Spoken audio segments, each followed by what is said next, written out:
विद्यार्थियों, कोशिका में किस अंगक को कोशिका का शक्ति ग्रह कहते हैं? आपको मालूम है? हाँ, आपने सही कहा। सूत्रकणिका को अर्थात माइटोकॉन्ड्रिया को कोशिका का शक्ति ग्रह कहते हैं। पर इसे कोशिका का शक्ति ग्रह क्यों कहते हैं? इसी को जानने के लिए आइए सूत्रकणिका का अध्ययन करते हैं। सूत्रकणिका को जब तक विशेष रूप से अभिरंजित नहीं किया जाता तब तक सूक्ष्मदर्शी द्वारा इसे आसानी से नहीं देखा जा सकता है। यहाँ यह बात ध्यान देने योग्य है कि प्रत्येक कोशिका में सूत्रकणिका की संख्या भिन्न भिन्न होती है। यह उसकी कार्य की सक्रियता पर निर्भर करती है। ये आकृति व आकार में भिन्न होती हैं। सूत्रकणिका के चित्र को हम देखते हैं। यह तस्तरीनुमा बेलनाकार आकृति की होती है जो 0 से 4 माइक्रोमीटर लंबी व 0.2 से 1 माइक्रोमीटर औसत, जिसका लगभग 0.5 माइक्रोमीटर है, इस व्यास की होती है। माइटोकॉन्ड्रिया या सूत्रकणिका एक दोहरी झिल्ली का युक्त संरचना होती है जिसकी बाहरी झिल्ली व भीतरी झिल्ली इसकी अवकाशिका के दो स्पष्ट जलीय कक्षों बाह्य कक्ष व भीतरी कक्ष में विभाजित करती है। भीतरी कक्ष जो घने व समांगी पदार्थ से भरा होता है उसे हम आधात्री या मैट्रिक्स कहते हैं। बाह्य कला सूत्रकणिका की बाह्य सतत सीमा बनाती है। इसकी अंतः झिल्ली कई आधात्री की तरफ अंतर्वलन बनाती है जिसे हम क्रिस्टी कहते हैं और इसका एक वचन क्रिस्टो होता है। आपको मालूम है कि क्रिस्टी का क्या महत्व है? विद्यार्थियों, क्रिस्टी इसके क्षेत्रफल को बढ़ाते हैं, इसीलिए माइटोकॉन्ड्रिया में क्रिस्टी उपस्थित होते हैं। इसकी दोनों झिल्लियों में इनसे संबंधित विशेष एंजाइम मिलते हैं जो सूत्रकणिका के कार्य से संबंधित हैं। सूत्रकणिका का वायवीय श्वसन से संबंध होता है। इनमें कोशिकीय ऊर्जा एटीपी अर्थात एडेनोसिन ट्राइफॉस्फेट के रूप में उत्पादित होती है। इस कारण से माइटोकॉन्ड्रिया या सूत्रकणिका को कोशिका का शक्ति ग्रह कहते हैं। सूत्रकणिका के आधात्री में एकल वृत्ताकार डीएनए अणु व कुछ आरएनए राइबोसोम्स 70S तथा प्रोटीन संश्लेषण के आवश्यक घटक मिलते हैं।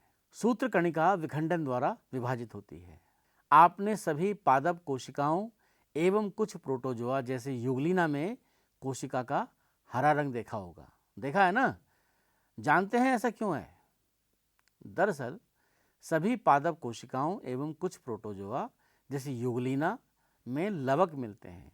ये आकार में बड़े होने के कारण सूक्ष्मदर्शी से आसानी से दिखाई पड़ते हैं। इनमें विशिष्ट प्रकार के वर्णक मिलने के कारण पौधे भिन्न भिन्न रंग के दिखाई पड़ते हैं। विभिन्न प्रकार के वर्णकों के आधार पर लवक कई तरह के होते हैं जैसे हरित लवक, वर्णी लवक व अवर्णी लवक। हरित लवकों में पर्णहरित वर्णक व कैरोटीनॉइड वर्णक मिलते हैं जो प्रकाश संश्लेषण के लिए आवश्यक प्रकाशीय ऊर्जा को संचित करने का कार्य करते हैं। वर्णी लवकों में वसा विलेय कैरोटीनॉइड वर्णक जैसे कैरोटीन, जेंथोफिल व अन्य दूसरे वर्णक मिलते हैं। इनके कारण पादपों में पीले, नारंगी व लाल रंग दिखाई पड़ते हैं। अवर्णी लवक विभिन्न आकृति एवं आकार के रंगहीन लवक होते हैं जिनमें खाद्य पदार्थ संचित रहते हैं। मंड लवक में मंड के रूप में कार्बोहाइड्रेट संचित होता है जैसे आलू। तेल लवक में तेल व वसा तथा प्रोटीन लवक में प्रोटीन का भंडारण होता है। विद्यार्थियों, हरे पौधों के अधिकतर हरित लवक पत्ती की पर्ण मध्योतक कोशिकाओं में पाए जाते हैं। आप इस चित्र को ध्यान से देखिए। हरित लवक लेंस के आकार के अंडाकार, गोलाकार, चक्रिक व फीते के आकार के अंगक होते हैं जो विभिन्न लंबाई 5 से 10 माइक्रोमीटर और चौड़ाई 2 से 4 माइक्रोमीटर के होते हैं।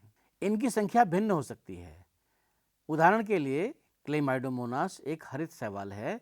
इसकी प्रत्येक कोशिका में 1 से 20 से 40 प्रति कोशिका पर्णमध्योतक कोशिका हो सकती है।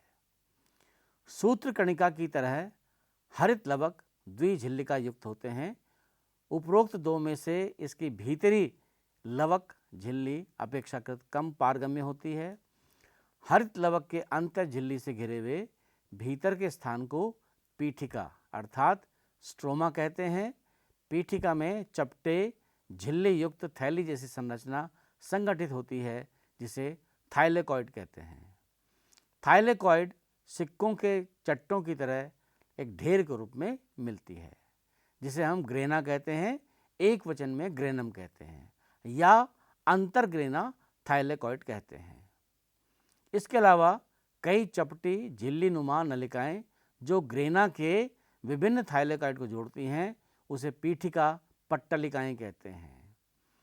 थाइलेकॉइड की झिल्ली एक रिक्त स्थान को घेरे होती है, इसे अवकाशिका कहते हैं। हरित लवक की पीठिका में बहुत एंजाइम मिलते हैं जो कार्बोहाइड्रेट व प्रोटीन संश्लेषण के लिए आवश्यक हैं। इनमें छोटा द्विलड़ी वृत्ताकार डीएनए अणु व राइबोसोम मिलते हैं। हरित लवक थाइलेकॉइड में उपस्थित होते हैं। हरित लवक में पाए जाने वाले राइबोसोम 70S, कोशिका द्रव्य राइबोसोम 80S से छोटा होता है। जॉर्ज पैलेट ने इलेक्ट्रॉन सूक्ष्मदर्शी द्वारा सघन कणिकामय संरचना राइबोसोम को सर्वप्रथम देखा था। ये राइबोन्यूक्लिक अम्ल व प्रोटीन के बने होते हैं और किसी भी झिल्ली से घिरे नहीं रहते हैं। यूकैरियोटिक राइबोसोम 80S व प्रोकैरियोटिक राइबोसोम 70S दो प्रकार के होते हैं। प्रत्येक राइबोसोम में उप इकाइयाँ बड़ी व छोटी उप इकाई होती हैं। यहाँ पर S स्वेडबर्ग यूनिट है या स्वेडबर्ग इकाई है जो अवसादन गुणांक को प्रदर्शित करता है। यह अपरोक्ष रूप में आकार व घनत्व को व्यक्त करता है। दोनों 70S व 80S राइबोसोम दो उप इकाइयों से बना होता है। आइए कोशिका में एक और रचना को जानते हैं। सूक्ष्मदर्शी से देखने पर प्रोटीन युक्त विस्तृत जालिकावत तंतु जो कि कोशिका द्रव्य मिलता है उसे साइटोपंजर कहते हैं। कोशिका में मिलने वाले साइटोपंजर के विभिन्न कार्य हैं, जैसे यांत्रिक सहायता व गति करना।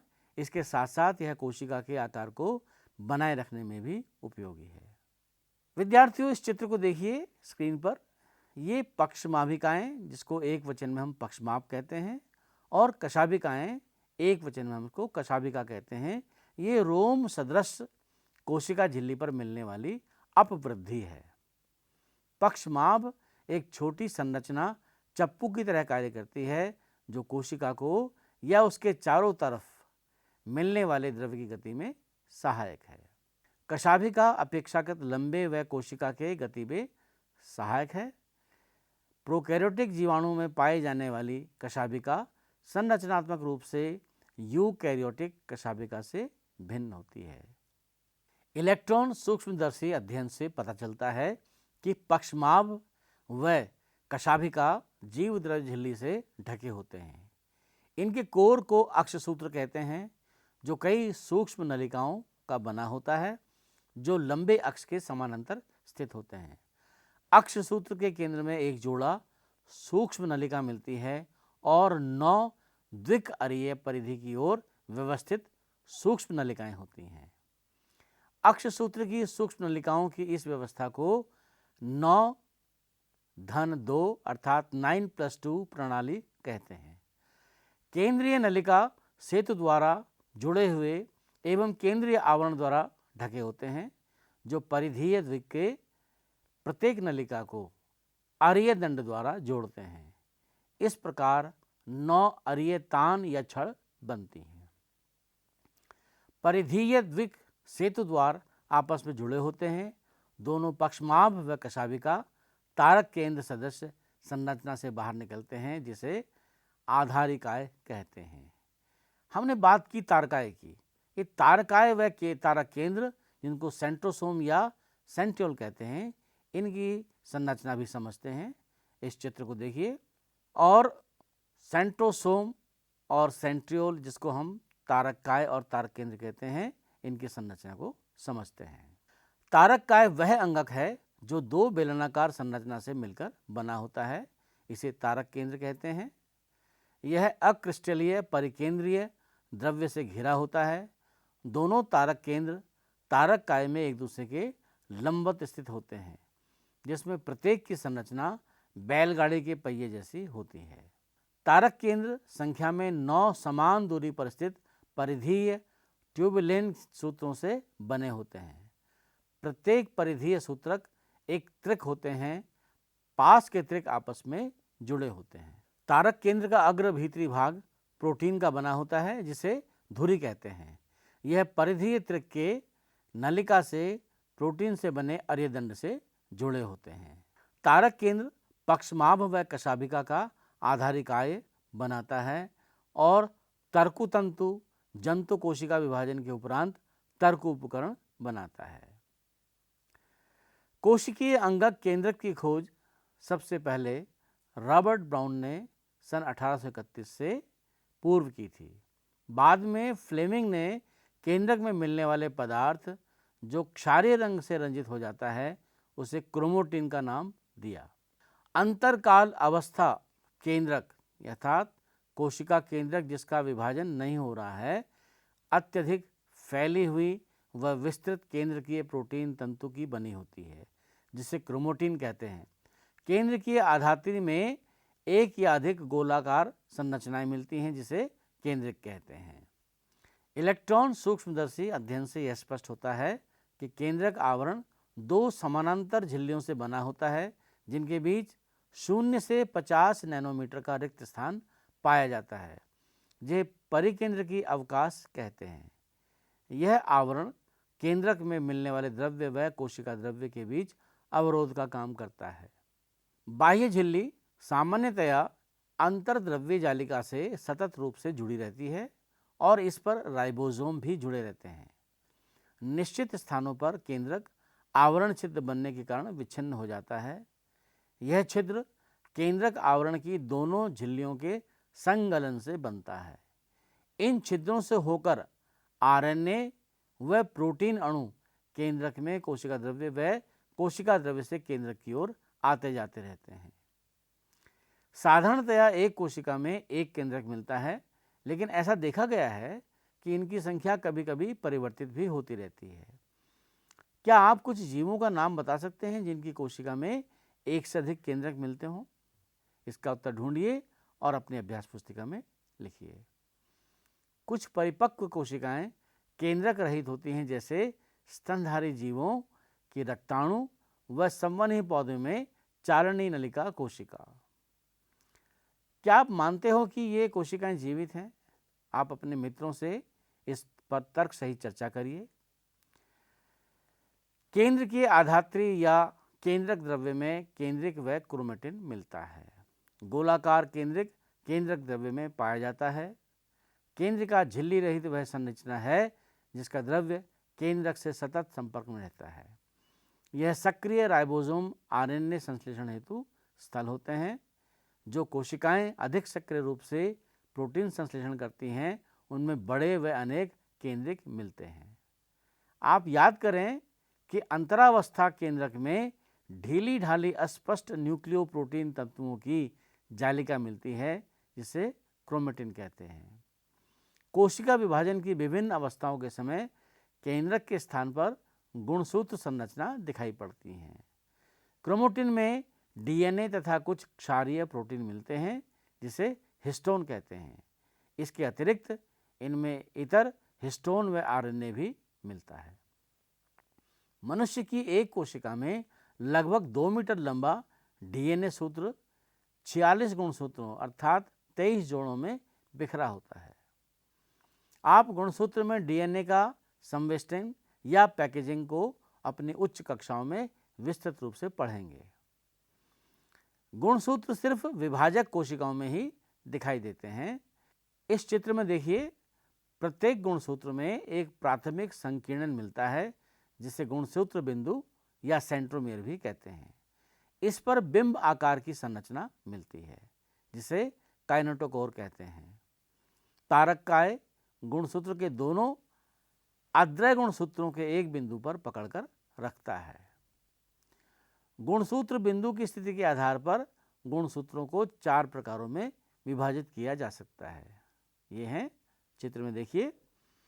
मध्य केंद्रीय या मेटासेंट्रिक गुणसूत्र में गुणसूत्र बिंदु गुणसूत्रों के बीचों बीच स्थित होता है, जिससे गुणसूत्र की दोनों भुजाएं बराबर लंबाई की होती है। दूसरे उप मध्य केंद्रीय अर्थात सब मेटासेंट्रिक गुणसूत्र में गुणसूत्र बिंदु गुणसूत्र के मध्य से अटकर होता है, जिसके परिणाम स्वरूप एक भुजा छोटी और एक भुजा बड़ी होती है। जो तीसरा प्रकार है वो अग्र बिंदु है, जिसको हम एक्रोसेंट्रिक भी कहते हैं। अग्र बिंदु गुणसूत्र में गुणसूत्र बिंदु इसके बिल्कुल किनारे पर मिलता है, जिससे एक भुजा अत्यंत छोटी और एक भुजा अत्यंत बड़ी होती है। जबकि अंत केंद्रीय फिबोसेंट्रिक गुणसूत्र में गुणसूत्र बिंदु गुणसूत्र के शीर्ष पर स्थित होता है। अब बात करते हैं सूक्ष्म काय की, यानी कि माइक्रोबॉडीज की।